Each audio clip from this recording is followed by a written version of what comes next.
Ford Kuga MK1, changing the brake caliper as it was seizing on. Basically I used laser pistons to push them back, the bits here, but they wouldn't go back because they're that old, as I'll show you right now. These are the old ones. The wheel's off just to save time. It's jacked up, and some of the tools to use it to get the wheel off. Comparing it with this one, it does state the L here, which is the left, but just to be sure, match up where your brake cable is going to go into the yellow bit, so it is the right way around. And look at the difference between the old and the new one. Shocking, eh? Oh, look at that. Springs are ready to go as well by the looks of it.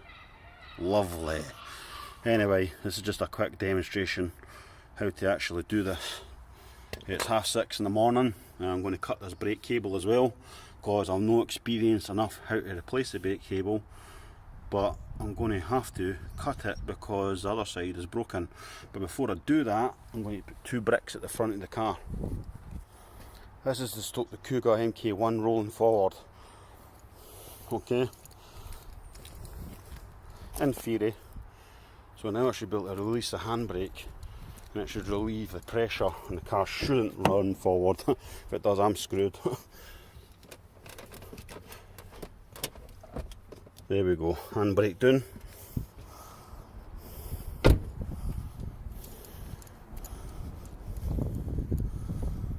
Now what I'm going to make an attempt to is cutting this brake cable, because the other one's already burst on the other side anyway. It's getting a new brake cable put on today, and I'm going to remove this caliper. 13mm socket set, just obviously get in the back in here and loosen off the bolts. There we go. There we go. That's how easy it should be done. Even for all that rust, it still comes off. And you want to just take this off. The nut should be, even though it's rusty on the outside, should be fine on the inside. There we go, look at that. You tip as well, put copper slip on it as well, helps to get the nuts off easier. But the inside of the nut's fine. Here we go, the attempt to cutting the brake cable. As another side's knackered anyway, so it will not make any difference. But it does mean your car will stop if it breaks. That's the only thing. There we go. I've cut through it. I think so. So now the handbrake will not work at all now. Not going to make any difference anyway. But I've clearly cut the handbrake here, because technically it's like that on the other side anyway. So I've got a new one to replace it. Now I cut the brake cable, I'm struggling to get the socket set into here. So another option is let's use spanners, and that gets in easier. Providing the screw is not too rusty. It's hard to do this with one hand. And that's it, hopefully.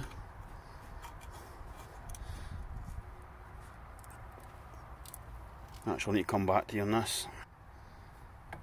There we go. Once it's off,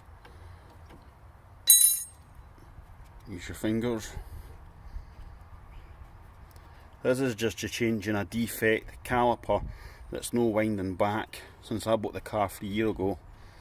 But they've probably never been changed at all since the car was bought in 2009. So now I should be able to get the rest off. I need to pause it now. You bit a shake and pull. Try and make this video as quickly and easy as possible. And that's it off. Now here's the meat. This is the important part. This is what was left on your disc pads. That one looks not too bad, but still it's had its days, so bye.